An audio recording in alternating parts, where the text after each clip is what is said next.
Assalamualaikum students, how are you? I hope you all will be fine. Biology में आपको मैं जो chapter करवा रही थी वो था first chapter introduction to biology. ये रीइंफोर्समेंट है और इसमें मैंने आपको वो टॉपिक्स इंट्रोड्यूस करवाए थे जो कि एग्ज़ाम में आपने याद करने हैं और जो बोर्ड के लिहाज से आपके रिड्यूस सिलेबस के लिहाज से आए थे वो टॉपिक्स आपको बताए गए थे। आज जो इस चैप्टर का लास्ट टॉपिक है और इसका नेम है the level of organisation. The level of organization in living world are based on chemical foundation, यानी कि जो लेवल ऑफ ऑर्गेनाइजेशन है किसी भी लिविंग वर्ल्ड का उसकी बेस क्या है, केमिकल फाउंडेशन है। और all the living organism are made up of cell, जैसे कि आप जानते हैं कि तमाम ऑर्गेनिज़म जो हैं वो चाहे प्लांट हो या एनिमल सेल के बने हुए होते हैं। और the protoplasm of cell is the physical as well as chemical base of life. इसके बाद जो है डिफरेंट लेवल्स बताए गए हैं। ये टोटल 8 लेवल्स हैं जिनको स्टेप बाय स्टेप मैं एक्सप्लेन करूँगी। सबसे फर्स्ट लेवल जो है वो है atomic level of organisation. All matter is made up of element, यानी कि तमाम जो मैटर हैं वो किस चीज़ के बने हुए हैं, एलिमेंट के बने हुए हैं। और एलिमेंट किस चीज़ से बना हुआ है, एटम से मिलकर बना हुआ है। Each atom is made up of some atomic particles, और ये पार्टिकल्स कौन कौन से हैं, जैसे कि electron, proton and neutron. In nature there are more than 100 kinds of element. ठीक है, नेचर में जो है 100 काइंड्स के एलिमेंट्स मौजूद हैं, जिसमें से 16 एलिमेंट्स ऐसे हैं जिनको बायो एलिमेंट कहा जाते हैं। और इसमें से जो है वो ओनली 6 एलिमेंट जैसे कि carbon, oxygen, hydrogen, nitrogen, sulphur and phosphorus जो हैं इन्हें बेसिक एलिमेंट ऑफ लाइफ कहते हैं। इसके बाद नेक्स्ट लेवल पे आ जाते हैं मॉलिक्यूलर लेवल ऑफ ऑर्गेनाइजेशन जो कहलाता है। Molecules are form by the binding of atoms, यानी कि मॉलिक्यूल कैसे फॉर्म होते हैं, बाइंडिंग ऑफ एटम्स से फॉर्म होते हैं। और these organic molecules of cells are called biomolecules. Biomolecules को 2 ग्रुप्स में क्लासीफाई किया जाता है। एक कहलाते हैं माइक्रोमॉलिक्यूल्स और एक को कहा जाता है मैक्रोमॉलिक्यूल्स। माइक्रोमॉलिक्यूल्स में ग्लूकोज, अमाइनो एसिड और फैटी एसिड शामिल होते हैं जो कि माइक्रोमॉलिक्यूल्स कहलाते हैं। और जो मैक्रोमॉलिक्यूल्स होते हैं इनमें कार्बोहाइड्रेट्स, प्रोटीन्स एंड लाइपिड्स शामिल होते हैं जो कि मैक्रोमॉलिक्यूल्स कहलाते हैं। और जो माइक्रोमॉलिक्यूल्स होते हैं ये कंबाइन होने के बाद ही मैक्रोमॉलिक्यूल्स बनते हैं। इसके बाद नेक्स्ट लेवल पे आते हैं जो कि कहलाता है cellular level of organisation. The biomolecules when work together, यानी कि जो बायोमॉलिक्यूल्स थे जब एक साथ काम करते हैं इन the form of suspension, it is called a protoplasm.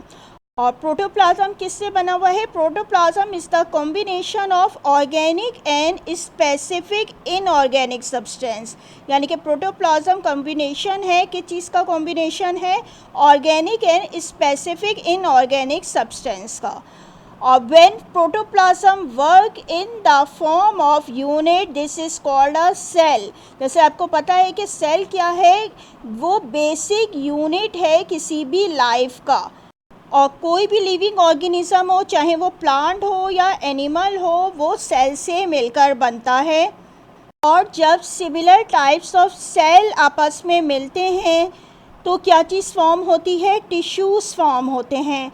और इसी तरीके से डिफरेंट टाइप्स के टिश्यूज़ जब अरेंज होते हैं एक साथ और एक साथ जब कोई वर्क कर रहे होते हैं तो इसको फिर कहा जाता है ऑर्गन।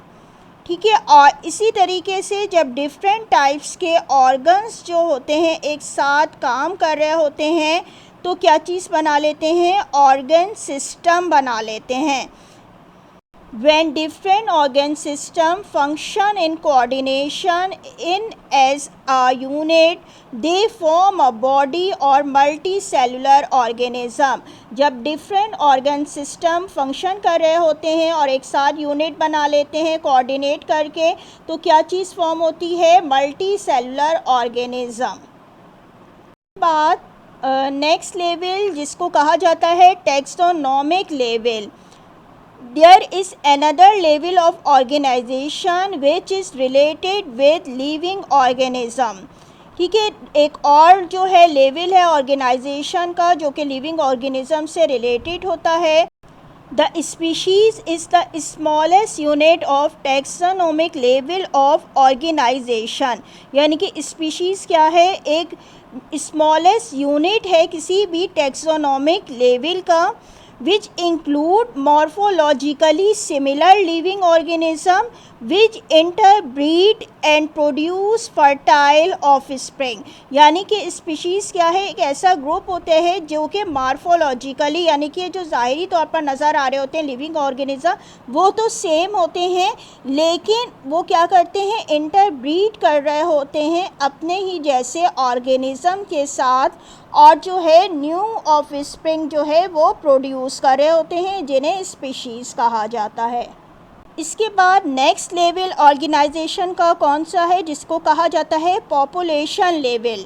कि all the members of the species living in a specific habitat are called population. यानी कि वो तमाम मेंबर्स, वो तमाम ऑर्गेनिज़म जो एक ही स्पीशीज़ से ताल्लुक़ रखते हैं, ऐसे लिविंग ऑर्गेनिज़म जब एक ही जैसे हैबिटेट में रहते हैं, एक ही जगह पर रह रहे होते हैं, तो वो इनकी क्या कहलाती है? पॉपुलेशन कहलाती है। फॉर एग्ज़ाम्पल जैसे कि पैरेट हैं, ठीक है, तमाम जो पैरेट्स होते हैं वो एक ही ग्रुप के, वो कहाँ रह रहे होते हैं? ट्रीज़ पर रह रहे होते हैं, और ये क्या कहलाती है? पैरेट की पॉपुलेशन कहलाती है। यानी कि कोई भी एक तरह के जो लिविंग ऑर्गेनिज्म है किसी एक जगह पर रह रहे होते हैं, वो क्या कहलाती है? उसकी पॉपुलेशन कहलाती है। इसके बाद नेक्स्ट लेवल ऑर्गेनाइजेशन का कहलाता है जिसे कहते हैं कम्युनिटी लेवल।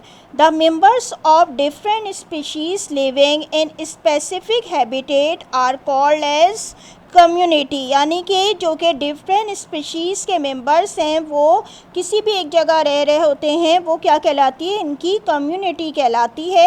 जैसे कि जो है मुख्तलिफ़ किस्म के बर्ड्स का ग्रुप है, ठीक है, वो ट्रीज़ के ऊपर रह रहा होता है, तो ये क्या कहलाती है? इन बर्ड्स की कम्युनिटी कहा जाता है इन्हें। इसके बाद नेक्स्ट लेवल ऑफ ऑर्गेनाइजेशन कहलाता है जिसको कहते हैं इकोलॉजिकल सिस्टम।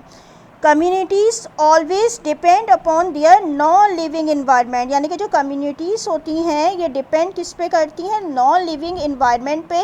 जैसे कि किसी भी जगह कोई एनिमल्स वगैरह मौजूद हैं, वो क्या कर रहे हैं? रेस्पायरेशन के लिए ऑक्सीजन ले रहे हैं, और ऑक्सीजन कहाँ से मिल रही है इनको? इन्वायरमेंट से ले रहे हैं, और क्या कर रहे हैं होते हैं? कार्बन डाइऑक्साइड जो होते हैं वो रिलीज़ कर रहे होते हैं, और ये कार्बन डाइऑक्साइड जो है प्लांट अपनी फूड के लिए इस्तेमाल कर रहे होते हैं। यानी कि इन एनिमल्स का या जो भी ऑर्गेनिज़म होते हैं वो इन्वायरमेंट पे जो है डिपेंड कर रहे होते हैं। जिस तरीके से भी बताया कि रेस्पिरेशन के लिए ऑक्सीजन जो है वो इन्वायरमेंट से ही मिल रही होती है, और this interaction is called the ecosystem और the ecological system. First level जो ऑर्गेनाइजेशन का है वो क्या कहलाता है? इसको कहा जाता है बायोस्फीयर लेवल। और बायोस्फीयर लेवल जिसको कहते हैं the part of the earth where life exist is called biosphere. यानी कि ज़मीन का, अर्थ का ऐसा पार्ट, ऐसा हिस्सा जिस पर लाइफ मौजूद होती है, ये बायोस्फीयर कहलाता है। It consist of different kinds of ecosystem, और इसमें मुख्तलिफ़ किस्म के इकोसिस्टम मौजूद हैं। जैसे कि किसी भी सी का इकोसिस्टम जो है वहाँ पे मुख्तलिफ़ किस्म के एनिमल्स और प्लांट होंगे। इसी तरह कोई डेजर्ट है उसका जो इकोसिस्टम वो डिफरेंट होगा, वहाँ के जो ऑर्गेनिज़म होंगे, वहाँ का एनवायरनमेंट होगा वो डिफरेंट होगा। यानी कि ये जो आपको तमाम मैंने एक्सप्लेन किए हैं, ये लेवल ऑफ ऑर्गेनाइजेशन कहलाते हैं। और इस टॉपिक से related the level of organisation से रिलेटेड एक चार्ट भी आपकी बुक में दिया गया है, ठीक है, फ़्लो चार्ट की सूरत में है, ये भी आपने याद करना है। और आज जो है मैं आपको जो होमवर्क दे रही हूँ वो भी लर्निंग का ही होमवर्क है।